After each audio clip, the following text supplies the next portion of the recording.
கர்த்தருடைய பரிசுத்த நாமத்திற்கு மகிமை உண்டாவதாக. இந்த காலை வேளையில் உங்கள் அனைவரையும் ஆண்டவராகிய இயேசு கிறிஸ்துவின் இன்ப நாமத்தில் உங்களை அன்போடு வாழ்த்தி வரவேற்கிறேன். விண்துளிகள் வாயிலாக இந்த நாளில் சந்திப்பதிலே மிகுந்த மகிழ்ச்சி அடைகிறேன். இந்த நாளில் செய்தியின் தலைப்பானது கடினமான வார்த்தைகள்.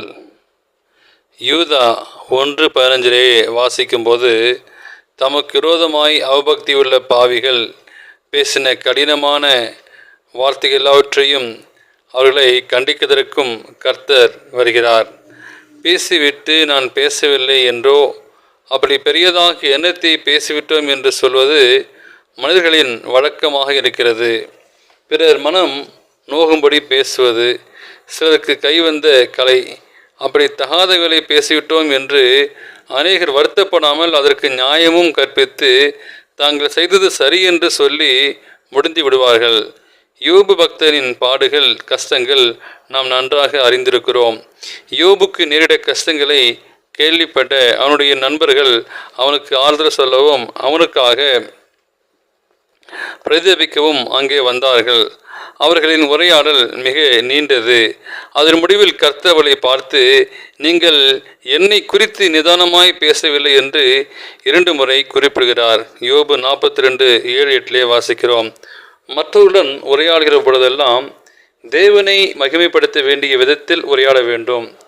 அவிவிசுவாசமான வார்த்தைகளையும் தேவனுடைய வல்லமையும் குறைத்து மதிப்பிட்டு சாத்தானின் வல்லமையை தெரிந்து பெரிதுபடுத்தி காட்டும் சம்பாஷணைகள் எல்லாம் தவிர்க்க வேண்டும். நம்முடைய பேச்சுக்களை தேவன் மதிப்பிட்டால் அதை பற்றி என்ன சொல்லுவார்? மல்கியா தீர்க்கதரிசியான புத்தகத்தில் கர்த்தர் இஸ்ரவேலின் ஆசாரியர்களுக்கும் மக்களுக்கும் செய்திகளை கொடுக்கிறார். அப்பொழுது அவர்கள் செய்து வந்த சில தவறானவர்களை கண்டிக்கிறார். நீங்கள் எனக்கு விரோதமாய் பேசின பேச்சுகள் கடினமாய் இருக்கிறது என்று கர்த்தர் சொல்கிறார். ஆனாலும் உமக்கு விரோதமாய் எண்ணத்தை பேசினோம் என்கிறீர்கள். மல்கியா 3:13. எது கர்த்தருக்கு விரோதமான பேச்சு என்று அவர் விளக்கம் கொடுக்கிறார். தேவனை சேவிப்பது விருதா, தேவனுடைய கட்டளையும் கடைப்பிடிப்பதும் தேவனுக்கு முன்பாக தாழ்மையாய் ஜீவிப்பதும் பிரயோஜனமில்லை. பாவம் செய்தவர்களும் அக்கிரமக்காரரும் பாக்கியவான்கள், தீமை செய்தவர்கள் திடப்படுகிறார்கள்.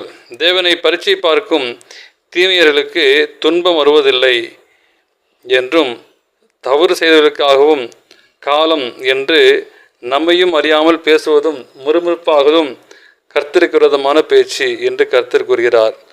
ஆகாத சம்பாஷணைகள் நல்லொழுக்கங்களை கெடுக்கும். 1 கொரிந்தியர் 15:33 வாசிக்கிறோம். என்பதை கிறிஸ்துவர்கள் அறிந்து தவறையும் நம்முடைய பேச்சுக்கள் மூலம் தேவனை பற்றி தவறான கருத்துக்களை மற்றவர்களுக்கு சொல்லிவிடாமல் நிதானமாய் பேச கற்றுக்கொள்வோம். தேவன் தாமே உங்களை ஆசீர்வதிப்பராக. இந்த செய்தியை கேட்ட உங்களையும் இந்த நாளை திருமண நாளையும் பிறந்த நாளையும் காண்கிற பிள்ளைகளை தேவன் தாமே ஆசீர்வதிப்பாராக.